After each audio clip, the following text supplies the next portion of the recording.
Jackie Dean. Labor have laid bare their attitude to high country farmers, and it started earlier on in this debate. In fact, it started in the previous term of Parliament, or the one before that, under a Labor government, where the then Minister, David Parker, decided to punish high country farmers because he simply didn't like them. In return, they didn't like him, so that was a fair deal in my view. But he simply didn't like them, and so in order to please his then boss, Helen Clark, he decided he would rent them off the land. And the excuse that he used at the time was that the sheep that happened to be grazing on the shores of Lake Wanaka or Lake Waitaki had a particularly splendid view as they were grazing away, and so therefore they needed to pay for that by a huge increase in rent. But it was more than that, Mr Chair. It wasn't just the fact that David Parker was trying to please his then boss, not that it did either of them any good by ratcheting up the rents. He was also there to punish the high country farmers, because it has been said time and time again in this debate and in previous debates that Labor don't like farmers. That's right. Labor hates farmers, but I'll tell you what they hate even more than farmers. They hate high country farmers. And do you know how I know that for a fact? It's because they describe them, and we heard it here again today, yet again, described as the privileged few.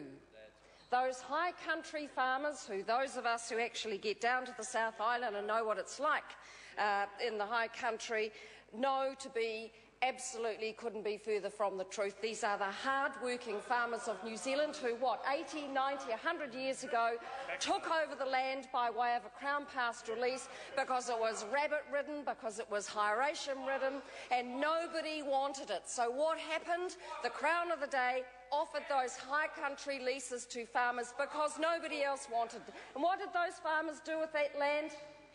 They improved it. Those farmers, over successive generations, have put their heart and soul into the high country. What have they done? They have reduced the rabbit numbers.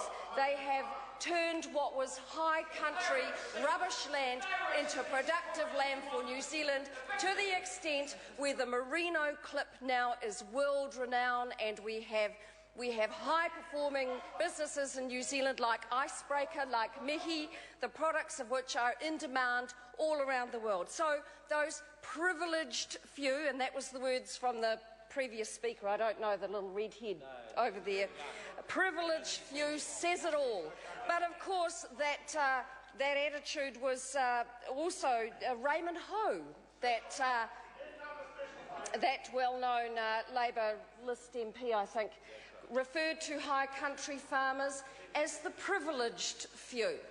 So, you know, the attitude is pretty widespread amongst Labor. And as for David Parker's contribution to the speech a couple of weeks ago, when he said where farmers could show genuine hardship in the rents that were to be set by the Labor government, they could go cap in hand to him. What a generous guy.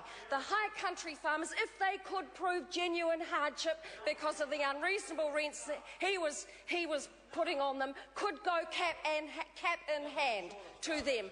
What kind of a government does that? The kind of government I would suggest a Labor government that hates farmers.